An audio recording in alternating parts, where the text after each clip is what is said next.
नमस्कार। देखिए, आसमान में जंग के जो नियम थे ना, वो बदल रहे हैं। दशकों से जो एक महाशक्ति की बादशाहत चली आ रही थी, उसे अब सीधी चुनौती मिल रही है। और ये कहानी सिर्फ दो देशों के बीच तनाव की नहीं है, बल्कि एक नई हकीकत की कहानी है जो एक लापता पायलट की जान के दाव से शुरू होती है। इस पूरी कहानी के सेंटर में है एक अमेरिकी पायलट जो दुश्मन के इलाके में कहीं फंस गया है। उसकी जान दांव पर लगी है और उसे ढूंढने की होड़ में दो देश लगे हुए हैं, एक उसे बचाने के लिए और दूसरा उसे पकड़ने के लिए। इस एक इंसान का भविष्य शायद इस पूरे युद्ध का भविष्य तय कर सकता है। तो चलिए सीधे उस घटना पर चलते हैं जिसने इस पूरे संकट को जन्म दिया, एक गिरा हुआ फाइटर जेट और उसका पायलट जिसकी किस्मत अब दांव पर लगी हुई है। हुआ ये कि ईरान के ऊपर एक अमेरिकी F-15 को मार गिराया गया। अब इसमें दो पायलट थे।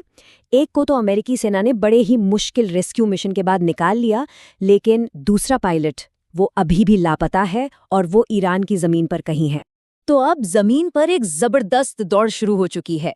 एक तरफ अमेरिका के सबसे बेहतरीन कमांडो हैं जो अपने साथी को किसी भी कीमत पर बचाना चाहते हैं, और दूसरी तरफ है ईरान की सेना और स्थानीय लोग जो इनाम के लालच में उस पायलट को ढूंढ रहे हैं। मतलब सवाल सिर्फ एक है, उस तक पहले पहुंचेगा कौन? और यहीं से असली राजनीतिक खेल शुरू होता है। सोचिए, अगर वो पायलट ईरान के हाथ लग गया और उसका वीडियो दुनिया के सामने आ गया, तो व्हाइट हाउस पर कितना जबरदस्त दबाव बनेगा। अमेरिका में अपने सैनिकों की जान एक बहुत बड़ा इमोशनल मुद्दा होती है, और इस तरह का एक वीडियो पूरे देश में युद्ध के खिलाफ माहौल बना सकता है। लेकिन ये जो लापता पायलट की कहानी है ना, ये कोई अकेली घटना नहीं है। ये असल में अमेरिका के लिए एक बहुत बड़ी और महंगी समस्या का बस एक छोटा सा हिस्सा है। तो चलिए जरा बड़ी तस्वीर देखते हैं। जरा इस आंकड़े को देखिए, $3 अरब। ये सिर्फ कुछ गिरे हुए विमानों की कीमत नहीं है, ये अमेरिका के सबसे एडवांस्ड, सबसे महंगे मिलिट्री हार्डवेयर का नुकसान है। ये वो चौंका देने वाली कीमत है जो जंग के मैदान में चुकानी पड़ रही है। और ये $3 अरब तो सिर्फ खोए हुए उपकरणों की कीमत है। अगर इस जंग के अब तक के कुल खर्चे को देखें तो अनुमान $35 अरब तक पहुंच जाता है। ये आंकड़े सिर्फ बहुत बड़े नहीं हैं, ये भी दिखाते हैं कि ये लड़ाई अमेरिका के लिए कितनी ज्यादा महंगी साबित हो रही है। और ये नुकसान सिर्फ पैसों का नहीं है। जरा इस लिस्ट को देखिए, F-15, F-35, A-10, ये कोई आम जहाज नहीं है। ये अमेरिकी वायुसेना की रीढ़ की हड्डी हैं। यहाँ तक कि फ्यूल भरने वाले टैंकर और जासूसी करने वाले निगरानी विमानों तक को नहीं बख्शा गया। ये साफ है कि ईरान की ये कामयाबी कोई तुक्का नहीं, बल्कि एक बहुत सटीक और सोची समझी स्ट्रैटेजी का नतीजा है। और सबसे जरूरी बात, इस जंग की कीमत सिर्फ डॉलर और स्टील में नहीं चुकाई जा रही, इसकी एक मानवीय कीमत भी है। पेंटागन अब खुद मान रहा है कि सैकड़ों सैनिक हताहत हुए हैं, जिनमें से कई की जान भी चली गई है। तो सवाल ये उठता है कि आखिर ये हो कैसे रहा है? अमेरिका, जिसकी एयरफोर्स को पूरी दुनिया में अजेय माना जाता है, उसे इतना नुकसान कैसे पहुंच रहा है? इसका जवाब ईरान की एक ऐसी टेक्नोलॉजी में छिपा है जिसकी किसी ने उम्मीद नहीं की थी। इसे ऐसे समझिए, जो ट्रेडिशनल रडार होता है वो एक टॉर्च की तरह है। वो रोशनी फेंकता है और भले ही वो आपको देख ले, आपको भी उसकी रोशनी दिख जाती है। मतलब पायलट को वार्निंग मिल जाती है। लेकिन ईरान एक बिल्कुल अलग तरीका अपना रहा है। वो इंफ्रारेड सेंसर का इस्तेमाल कर रहा है, जो चुपचाप सिर्फ विमान के इंजन से निकलती गर्मी को देखता है, बिना कोई सिग्नल भेजे। ये एक खामोश शिकारी की तरह है। इस टेक्नोलॉजी का नाम है इंफ्रारेड सर्च एंड ट्रैक या IRST। और क्योंकि ये कोई सिग्नल ही नहीं भेजता, अमेरिकी विमानों के अरबों डॉलर के जो वार्निंग सिस्टम हैं वो पूरी तरह से बेकार हो जाते हैं।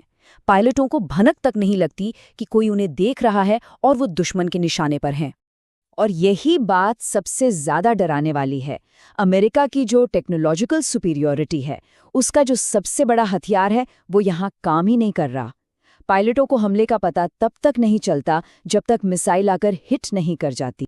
तो जंग के मैदान में जो ये नुकसान हो रहा है, इसका सीधा असर अब वॉशिंगटन की पॉलिटिक्स पर पड़ रहा है। सरकार के दावों और जमीनी हकीकत के बीच एक बहुत बड़ी खाई बनती जा रही है। इन विमानों के गिरने से सिर्फ 10 दिन पहले व्हाइट हाउस से जीत का ऐलान किया जा रहा था। संदेश ये दिया जा रहा था कि ईरान की मिलिट्री पावर को पूरी तरह से खत्म कर दिया गया है। लेकिन फिर 10 दिन के अंदर ही हकीकत सबके सामने आ गई। 24 मार्च को जीत का दावा और 3 अप्रैल को अमेरिकी फाइटर जेट्स के गिरने की खबर। ये टाइमलाइन साफ साफ दिखाती है कि सरकार के दावे कितनी जल्दी जमीनी हकीकत के सामने टूट गए। और इसका असर आम जनता पर भी साफ दिख रहा है। पोल्स दिखा रहे हैं कि अमेरिकी लोग अब इस जंग को लेकर थक चुके हैं। 75% लोग यानी 3/4 आबादी ईरान में किसी भी तरह के जमीनी हमले के सख्त खिलाफ हैं। तो कुल मिलाकर मिलिट्री का नुकसान, झूठे साबित होते हुए दावे और जनता का गिरता हुआ समर्थन, इन सब ने व्हाइट हाउस को एक बहुत मुश्किल सिचुएशन में डाल दिया है। और मीडिया भी अब प्रशासन के हर कदम में एक घबराहट महसूस कर रहा है। तो इन सारी घटनाओं का बड़ा मतलब क्या है? ये सिर्फ कुछ विमानों के गिरने या एक राजनीतिक संकट की बात नहीं है।